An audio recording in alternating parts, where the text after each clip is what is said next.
Seguro que alguna vez habéis pensado, ojalá hubiera surcado los mares en esos tiempos de los piratas, de las exploraciones al nuevo mundo, del descubrimiento de nuevas tierras. Pues bien, hoy en el Magazín del Curioso os voy a contar una cosa que os va a quitar la idea de la cabeza. Estoy hablando de la gastronomía a bordo.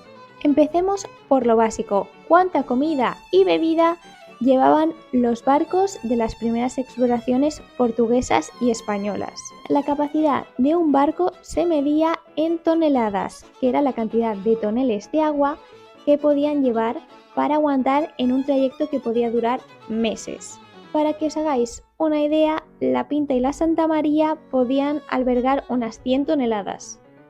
Y aparte del agua, tenían que tener una suficiente cantidad de comida para aguantar varios meses hasta llegar al destino. Hablemos primero entonces del agua. El agua era el elemento primordial que había que tener en el barco para sobrevivir en alta mar. Y al ser el agua el recurso más importante, había una figura dentro de la tripulación que se llamaba el alguacil del agua. Esta persona lo que hacía era encargarse de que el agua se mantenía en correcto estado, de que se repartía a partes iguales y de que no faltaba. Por tanto, debía ser una persona responsable y de confianza. Cuando tocaban tierra para reponer provisiones, el alguacil del agua era el encargado de encontrar una fuente o un pozo en el lugar en el que parasen para volver a recargar esos toneles y poder seguir con el viaje. Entonces, como podéis ver, su puesto era casi tan importante como el del capitán, porque sin él no sobrevivía la tripulación. Hay un fenómeno muy curioso y es que cuando los barcos partían del puerto hacia su destino, el agua se enturbiaba los primeros días del viaje y luego, ya pasado el tiempo, se volvía a clarear.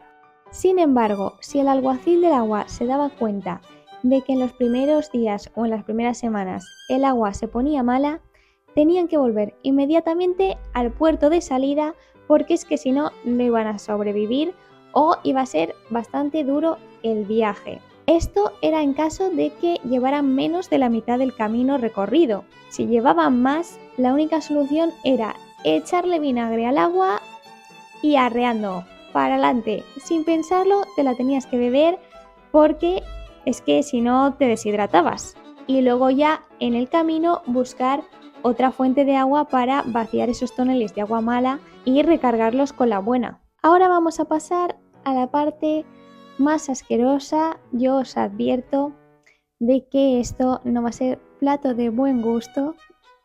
Vengo a deciros que lo que nos han enseñado en algunas películas como Piratas del Caribe, por ejemplo en esta escena que está Elizabeth Swann en una mesa comiendo tranquilamente con un banquete que te cagas, pues es mentira. Por una parte tenemos la bodega muerta.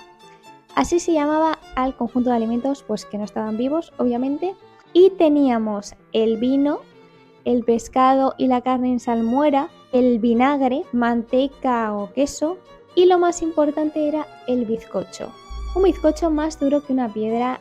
Por lo tanto, los marineros tenían que comérselo mojándolo en alguna sustancia porque es que si no, no había forma de tragárselo. Y por otra parte tenemos la bodega viva, que eran todos los animales que se subían a bordo y que se iban comiendo conforme pasaban las semanas. Entre ellos estaban gallinas, cerdos, etc. Animales pequeños. Por cierto, los animales vivos se reservaban sobre todo para la tripulación que estuviera enferma y para los oficiales al mando. En este caso estaba la figura del despensero, que era el encargado de velar porque los alimentos estuvieran en buen estado y de racionarlos. Y para que os hagáis una idea de cuánto alimento se llevaban en estas expediciones, tenemos el ejemplo de Colón, que recogía unos 130 kilos de alimento por tripulante para aguantar unos 2 meses en el mar. Y ahora hablemos de la parte turbia, y es que ante las condiciones poco higiénicas que había en el barco y los métodos de almacenaje de alimentación que no eran los mejores del mundo, los alimentos no estaban en las mejores condiciones y muchas veces salían gusanos. Y esta imagen, por ejemplo, del Capitán Barbosa comiendo a plena luz del día, no era algo que se llevara por entonces, ya que muchos lo que hacían era comer a oscuras para no ver lo que se estaban comiendo. Y es que literalmente se estaban comiendo pan con gusanos. Y muchos también lo que hacían era lanzar el pan contra la pared para que salieran los gusanos y poder comérselo. Por otra parte, es muy interesante que cuando un alimento se ponía malo y estaba en un barril, la técnica para quitarle los gusanos era ponerle un pescado muerto podrido arriba del barril y así los gusanos se pasaban del pan o de donde estuvieran hacia el pescado y así se podían comer lo que había dentro del barril. Muy asqueroso.